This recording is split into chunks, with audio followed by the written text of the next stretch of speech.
আসলে শোনেন, একটা মানুষের মৃত্যু নিয়ে আমি কিন্তু না দেখে প্রমাণ না পেয়ে আমি একটা মানুষকে দোষী বলতে পারি না। এখন আমি অসুস্থ, আমার ফ্যামিলি যদি চলচ্চিত্রতে না খবর দেয় কেউ কিন্তু জানবে না। আমি যদি লাইভে এসে না বলি যে আমি অসুস্থ, কেউ জানবে না। এখন আমি যদি আমার চিকিৎসাটা আমি দুঃখে দুঃখে ঘরে মরি, তাহলে এটা কিন্তু ব্যক্তিত্বর দায়িত্ব কিন্তু আমার, এটা চলচ্চিত্র প্রেমিকদেরও না বা আমাদের ইন্ডাস্ট্রির কারও দেয় না। তো এই মৃত্যুর জন্য যদি অঞ্জনা ম্যাডাম কোনো রহস্যভাবে মরে থাকে, বিনা চিকিৎসার কারণে মরে থাকে, এটার জন্য দায়ী হলে ওনার ছেলে, ওনার মেয়ের জামাই। কেন তারা ছিল তার ঘরের মানুষ, তারা খবর দিলে কিন্তু আমরা যাইতাম। আমরা আপনি যে বললেন যে ওনার ছেলে, অঞ্জনা ছেলে না, অঞ্জনা আপুর পালিত ছেলে।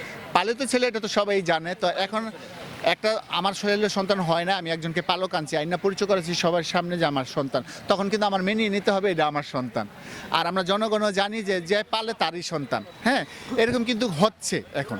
আমরা যতটুকু জানি যে অঞ্জনা আপুর গার্জেন হিসাবে শিল্পী সমিতি আপনার যে কোনো আর্টিস্টের যদি আপনার অসুস্থ হয়, যে কোনো প্রবলেম হওয়ার পরে কিন্তু শিল্পী সমিতি জানাবে, কিন্তু না জানার প্রয়োজন মনে করে উনি এমনও খবর আমরা শুনেছি যে মানসিকভাবে ওনাকে আঘাত করা হয়েছে। আগে ওনাকে ওয়ালের সাথে ধাক্কা দেওয়া হয়েছে, তারপর ওনাকে আঘাত করা হয়েছে, তারপর মেরে 1 সপ্তাহ যাবত ওনাকে বিছানায় ফালাই রাখার অবস্থা ছিল।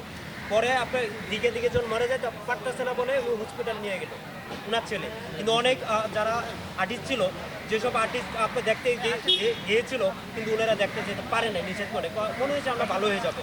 আপনি জিনিসটা এরকম হচ্ছে, এই কথাগুলো আপনি আমি নিজেই তো মনিকে ফোন দিয়েছিলাম যে মনি, আপুর যদি শরীর অবস্থা বেশি হয় আমি বাসায় আসি। তো আপনারা সবাই জানেন, আমি জানি না মিডিয়ার লোক জানে কি না, আমি একজনের থেকে 1 লক্ষ টাকা এনে দিয়েছিলাম অঞ্জনা ম্যাডামকে, যে কোনো একটা জায়গা রেজিস্ট্রি করবো, হঠাৎ করে রাত্রে তার টাকার দরকার। তো আমি একজনকে 1 লাখ টাকা এনে দিছি, সেই টাকাটা আমাকে 1 তারিখে দেওয়ার ডেট ছিল। তো মনিকে আমি 20 তারিখে ফোন দিলাম যে মনি, 1 তারিখে তো টাকাটা দিবা, কনফার্ম তো? হ্যাঁ মামা কনফার্ম, আমি তোমাকে 2 দিন পরে জানাচ্ছি। আমাকে কেন? আম্মু একটু অসুস্থ, তো আম্মুকে নিয়ে আম্মু একটু সিট। আমি আম্মু কোথায়? বাসায়। আমি তাহলে হাসপাতালে ভর্তি করো না কেন?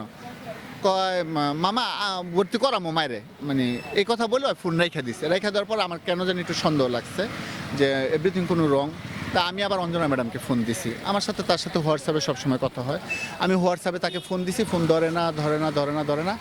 আমি দিতেই আছে। আমার কথা হলো, আমার জিত যে ম্যাডামের অসুস্থ থাকলে কেউ না কেউ তো তার ফোনটা রিসিভ করবে। একজন মানুষ যখন অসুস্থ থাকে, তার পাশে অবশ্যই কোনো আত্মীয় স্বজন থাকে, ফোনটা কেউ না কেউ রিসিভ করবে। পরে দেখি কি রাতের তখন বাজে 11:30, এটা হলো 20 তারিখ রাত্রে 11:30 ফোন ধরছে। হ্যালো, হ্যাঁ রতন, কী হয়েছে? আপা আমাকে বলতেছে, আমাকে আপা বুঝলাম না কী ব্যাপার, ফোন ধরো না কেন তুমি? তুই জানিস না আমি কথা বলতে পারি না, আমি বাথরুম করে দিছি বিছনায়। আমি কেন? আমার না হঠাৎ করে শরীরটা খারাপ হয়ে গেছে। আমি এই কিছুদিন আগে যে মুক্তির বার্থডেতে গিয়েছিলাম, ওখান থেকে এসে আরেকটা প্রোগ্রামে গেছি, ওইখান থেকে আমি পুরো অসুস্থ হয়ে গেছি। তা আমি তুমি অসুস্থ, তো হাসপাতালে যাও না কেন? হ্যাঁ যাবো, তুই তো জানোস রতন, আর্থিক সমস্যা, একটু প্রবলেমে আছি, টাকা পয়সা তো ভাগ করতে হইব, তারপরে যেতে হবে। তোর টাকাটা দিতে পারতাছি না, এক জায়গায় 10 লাখ টাকা পাবো, ওই টাকাটা আটকে গেছে। ওই টাকাটা মনে করে এই 30 তারিখ রাত্রে পাবো, পাইলে 1 তারিখে তোর টাকাটা দিয়ে দিব, তোর 1 লাখ টাকা হাওলাতে দিয়ে দিব, 1 লাখ টাকা আমি তোকে দিব। কে আপা, আমি 1 লাখ টাকা দিব কেন? 1 লাখ টাকা তোর আমি দিব, তোর ঘরটা ঠিক করবি তুই, তোর ঘরটা একটু সমস্যা, আমি দেখি ভিডিও কল আমার সাথে কথা বলে। তো বলছে, তো আমি আপা তুমি আগে সুস্থ হও, তারপরে টাকার চিন্তা হবে না। এই তার সাথে আমার লাস্ট কথা 20 তারিখে।